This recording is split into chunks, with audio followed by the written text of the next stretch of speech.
आप देख रहे हैं इंडिया टाउन न्यूज, भारत की बात।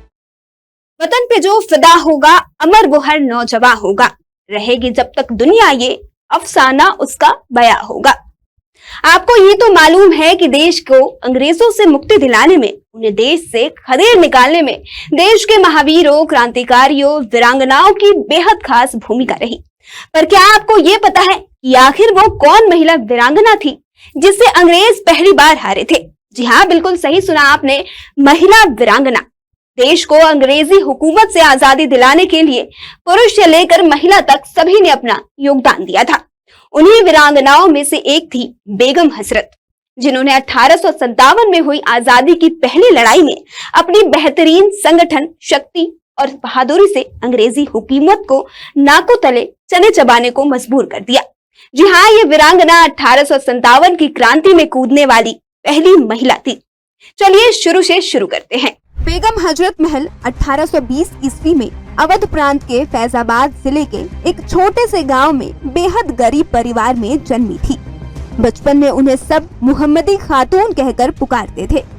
बेगम हजरत महल की परिवार की दयनीय हालत इतनी खराब थी कि उनके माता पिता उनका पेट भी नहीं पाल सकते थे, जिसके कारण उन्हें राजशाही घरानों में डांस करने पर मजबूर होना पड़ा। वहाँ पर उन्हें शाही हरम के परी समूह में शामिल कर दिया गया, जिसके बाद वे महक परी के रूप में पहचाने जाने लगी। इसके बाद उन्हें एक बार जब अवध के नवाब ने देखा तो उनकी सुंदरता पर इतने मुग्ध हो गए कि उन्हें अपने शाही हरम में शामिल कर अपनी बेगम बना लिया। इसके बाद उन्होंने बिरजीस कादर नाम के पुत्र को जन्म दिया, जिसके बाद उन्हें हजरत महल की उपाधि दी गई। और इसके बाद काफी संघर्षों भरा जीवन जीने के बाद नवाब की बेगम बनने पर उनकी जिंदगी में खुशहाली आई, लेकिन यह ज्यादा दिनों तक टिक नहीं पाई। सन 1856 में ब्रिटिश ईस्ट इंडिया कंपनी ने अवध राज्य पर कब्जा कर लिया और ताजदार अवध नवाब वाजिद अली शाह को बंदी बना लिया। इसके बाद बेगम हजरत महल ने अपने नाबालिग बेटे बिरजीस कादर को राजगद्दी पर बिठाकर अवध राज की सत्ता संभाली। 7 जुलाई 1857 से वे अंग्रेजों के खिलाफ रणभूमि में उतर गई। वे एक कुशल रणनीतिकार थी। इसके अंदर एक सैन्य एवं युद्ध कौशल समेत कई गुण विद्यमान थे। उन्होंने अंग्रेजों के चुंगल से अपने राज्य को बचाने के लिए अंग्रेजी सेना से वीरता के साथ डटकर मुकाबला किया था। बताते चले कि बेगम हजरत महल सभी धर्मों को समान रूप से देखती थी। वे धर्म के आधार पे कभी भी भेदभाव नहीं देखती थी।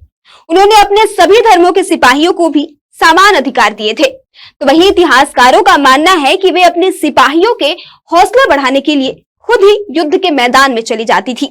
इतना ही नहीं, हजरत महल की सेना में महिला सैनिक दल भी शामिल था, जो उनकी सुरक्षा कवच माना जाता था। सन 1857 में जब विद्रोह शुरू हुआ तो बेगम हजरत महल ने अपनी सेना और समर्थकों के साथ ब्रिटिश ईस्ट इंडिया कंपनी के खिलाफ विद्रोह छेड़ दिया। बेगम हजरत महल के कुशल नेतृत्व में उनकी सेना ने लखनऊ के पास चिन्हट दिलकुशा में हुई लड़ाई में अंग्रेजों के छक्के छुड़ा दिए। लखनऊ में हुए इस विद्रोह में साहसी बेगम हजरत महल ने अवध प्रांत के गोंडा, फैजाबाद, सलोन, सुल्तानपुर, सीतापुर, बहराइच आदि क्षेत्र को अंग्रेजों से मुक्त कराकर लखनऊ पर फिर से अपना कब्जा संभाल लिया। इतिहासकारों के अनुसार अंग्रेजों के खिलाफ हुई इस लड़ाई में बेगम हजरत महल का कई राजाओं ने साथ दिया था। बेगम हजरत महल की सैन्य प्रतिभा से प्रभावित होकर ही स्वतंत्रता संग्राम में मुख्य भूमिका अदा करने वाले नाना साहिब ने भी उनका साथ दिया था। वहीं राजा जयलाल, राजा मान सिंह ने भी इस लड़ाई में रानी हजरत महल का साथ दिया था। इस लड़ाई में हजरत महल ने हाथी पर सवार होकर अपनी सेना का कुशल नेतृत्व किया। इस भयानक युद्ध के कारण अंग्रेजों को लखनऊ रेजिडेंसी में छिपने के लिए मजबूर होना पड़ा था। हालांकि बाद में अंग्रेजों ने अपना सेना और हथियारों के बल पर एक बार फिर से लखनऊ पर आक्रमण कर दिया और लखनऊ और अवध के ज्यादातर हिस्सों में अपना अधिकार जमा लिया, जिसके चलते बेगम हजरत महल को पीछे हटना पड़ा और अपना महल छोड़कर जाना पड़ा। इस हार के बाद वे अवध के देहातों में जाकर लोगों को अंग्रेजों के खिलाफ लड़ने के लिए एकत्रित करती रहीं। उन्होंने अवध के जंगलों को अपना ठिकाना बनाया। इस दौरान उन्होंने नाना साहेब और फैजाबाद के मौलवी के साथ मिलकर शाहजहांपुर में भी आक्रमण किया और गुरिल्ला युद्ध नीति से अंग्रेजों की नाक में दम कर दिया। हालात काफी बिगड़ चुके थे, लेकिन इसके बाद भी हजरत महल नहीं चाहती थी कि वे अंग्रेजों की बंदी बने।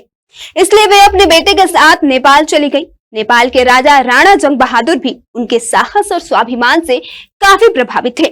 इसलिए उन्होंने बेगम हजरत महल को नेपाल में शरण दी। यहाँ पर वे अपने बेटे के साथ एक साधारण महिला की तरह जीवन व्यतीत करने लगी और यही उन्होंने 1889 में अपनी आखिरी सांस ली। काठमांडू के जामा मस्जिद में बेगम हजरत महल के शव को दफना दिया गया। फिलहाल आजादी के इस खास सेगमेंट में इतना ही। अब मुझे दीजिए इजाजत। नमस्कार। आप देख रहे हैं इंडिया टाउन न्यूज, भारत की बात।